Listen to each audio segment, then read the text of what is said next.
Hi, it's Pastor Paul L. Anderson here at the Fountain of Raleigh Fellowship, where we believe God's blessings never stop flowing. It is Fantastic Friday. Well, we're right at the end of the week, and we're so grateful that God is still doing great and marvelous things in all of our lives. Today, I invite you to look with me out of Exodus, the 3rd chapter, verses 1 through 12. This is a very powerful passage. It begins to let us see that you and I can be like it was in the text. We can be like the bush. We can be on fire and never burn out. You know, in the world in which we live, so many people have said because of COVID, because of all the things that have happened to them, they're at a place of burnout. But this text begins to let us see that Moses finds himself in a land where he's taking care of his father-in-law's livestock, taking care of his father-in-law's sheep, and that is Jethro. One day, Moses, as he was tending the flock, while he was there with the priest of Midian, Jethro, he is in the wilderness. That was nothing uncommon for them to see spontaneous combustion, to see a bush to burst out in flames because of the high intense heat and because they were drying out. But there was something different about this bush. This bush was on fire, but it never consumed. Moses said, "That's strange. This is very common out here to see bushes caught on fire, but this one is not being consumed." So all of a sudden, Moses says, "Let me check this out."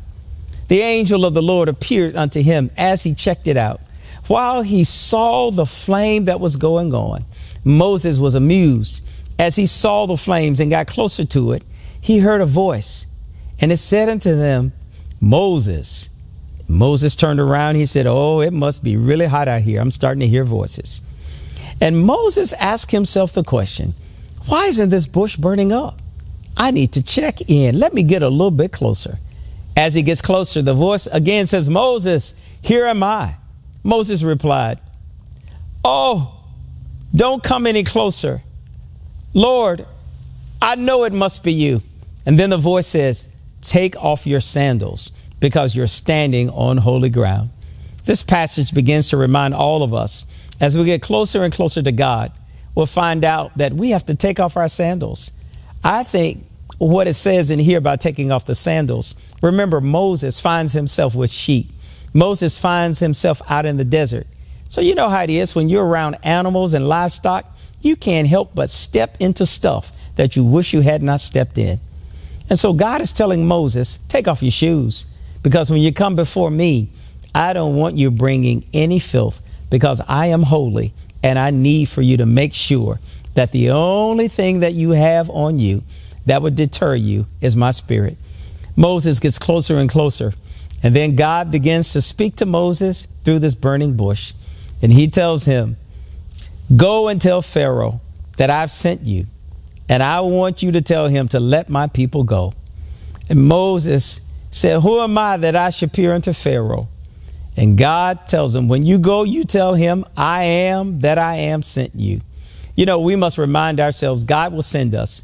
God will allow us to be in the midst of his fire, and we will not be burned. God will allow us to be his mouthpiece, that we might speak what the world needs to hear, a burning message that comes from Almighty God. Always know that you're exceedingly and abundantly blessed, and God has a great blessing in store for you in this year of 2023. It will be bigger and better than you ever thought it would see. And I'll talk to you later. To sow a seed to the Fountain of Raleigh Fellowship, visit our newly redesigned website, thefountainofraleigh.org, and select Sow a Seed from the homepage. Also, giving has been made easier with the new Fountain of Raleigh app, available now in the Apple App Store and Google Play Store. Download today, select Giving from the main menu, and then follow the directions to complete your giving through Subsplash. Thank you so very much for all of your gifts and donations that you've given to the Fountain of Raleigh Fellowship.